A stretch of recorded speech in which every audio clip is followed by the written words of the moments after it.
श्री गणेशाय नमः। श्रीमद्भगवद गीता पंचम अध्याय हिंदी में।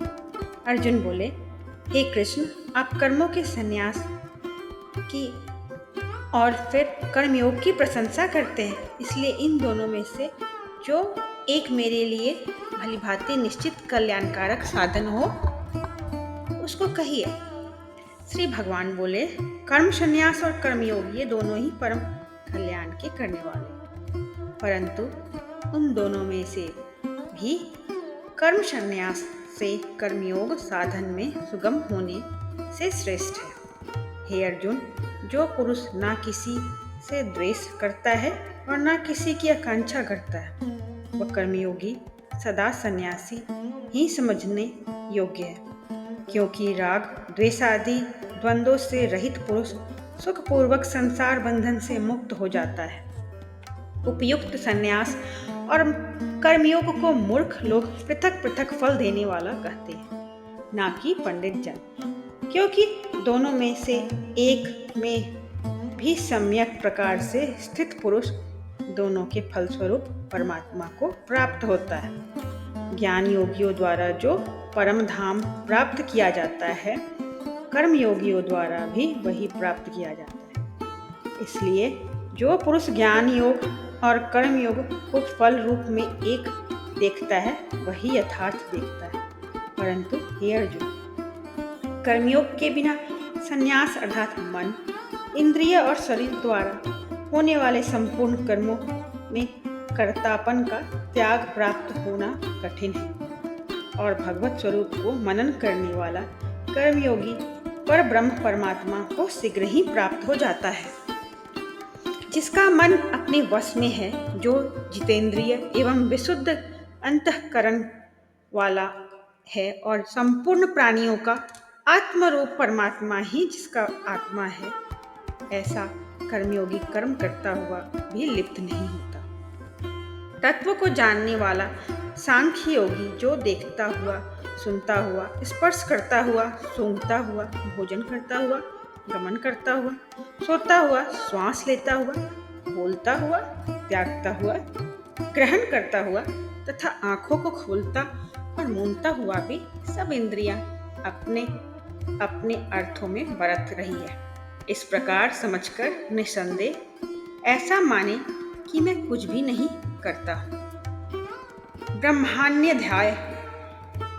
जो पुरुष सब कर्मों को परमात्मा में अर्पण करके और आसक्ति को त्याग कर कर्म करता है, वह पुरुष जल से कर्म के पत्ते की भांति पाप से लिप्त नहीं होता। कर्मयोगी ममत्व बुद्धि रहित केवल इंद्रिय, मन, बुद्धि और शरीर द्वारा भी आसक्ति को त्याग कर अंतःकरण की शुद्धि के लिए कर्म करते हैं। कर्मयोगी कर्मों के फल का त्याग करके भगवत प्राप्ति रूप शांति को प्राप्त होता है, और सकाम पुरुष कामना की प्रेरणा से फल में आसक्त होकर बनता है। अंतःकरण जिसके वश में है, ऐसा सांख्य योग का आचरण करने वाला पुरुष न करता हुआ और न करवाता हुआ ही नवद्वारों वाले शरीर रूप घर में सब कर्मों को मन से त्याग कर आनंद पूर्वक सच्चिदानंद घन परमात्मा के स्वरूप में स्थित रहता है। परमेश्वर मनुष्यों के ना तो कर्तापन की, ना कर्मों की और ना कर्म फल के सहयोग की ही रचना करते, किंतु स्वभाव ही वर्त रहा है। सर्वव्यापी परमेश्वर भी ना किसी के पाप कर्म को और ना किसी के शुभ कर्म को ही ग्रहण करता है, किंतु अज्ञान के द्वारा ज्ञान ढका हुआ है, उसी से सब अज्ञानी मनुष्य मोहित हो रहे हैं।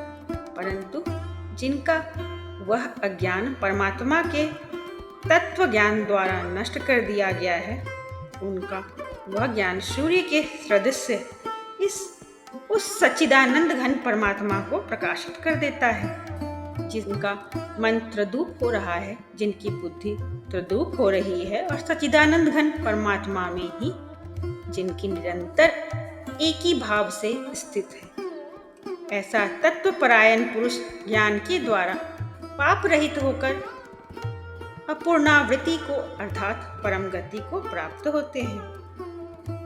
वे ज्ञानी जन विद्या और विनय युक्त ब्राह्मण में तथा गौ, हाथी, कुत्ते और चांडाल में भी समदर्शी ही होते हैं। जिनका मन संभाव में स्थित है, उनके द्वारा इस जीवित अवस्था में ही संपूर्ण संसार जीत लिया गया है, क्योंकि सच्चिदानंद घन परमात्मा निर्दोष और सम है। इसमें वे सच्चिदानंद घन परमात्मा ही स्थित है।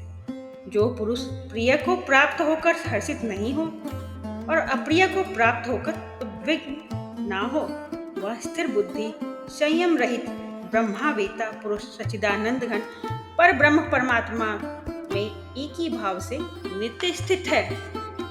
बाहर के विषयों से आसक्ति रहित अंतःकरण वाला साधक आत्मा में स्थित जो ध्यान जनित सात्विक आनंद है, उसको प्राप्त होता है। तदंतर वह सच्चिदानंद घन परमात्मा पर ब्रह्म परमात्मा के ध्यान रूप योग में अभिन्न भाव से स्थित पुरुष अक्षय आनंद का अनुभव करता है, जो ये इंद्रिय तथा विषयों के संयोग रूप में उत्पन्न होने वाले सब भोग हैं।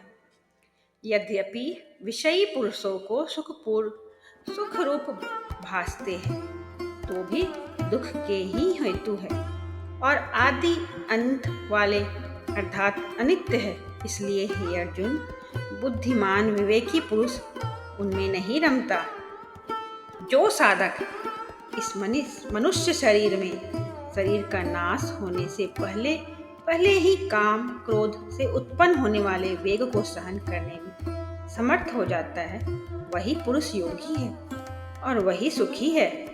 जो पुरुष अंतरात्मा में ही सुख वाला है, आत्मा में ही रमन करने वाला है तथा जो आत्मा में ही ज्ञान वाला है, वह सच्चिदानंद घन पर ब्रह्म परमात्मा के साथ एक ही भाव को प्राप्त सांख्य योगी शांत ब्रह्म को प्राप्त होता है।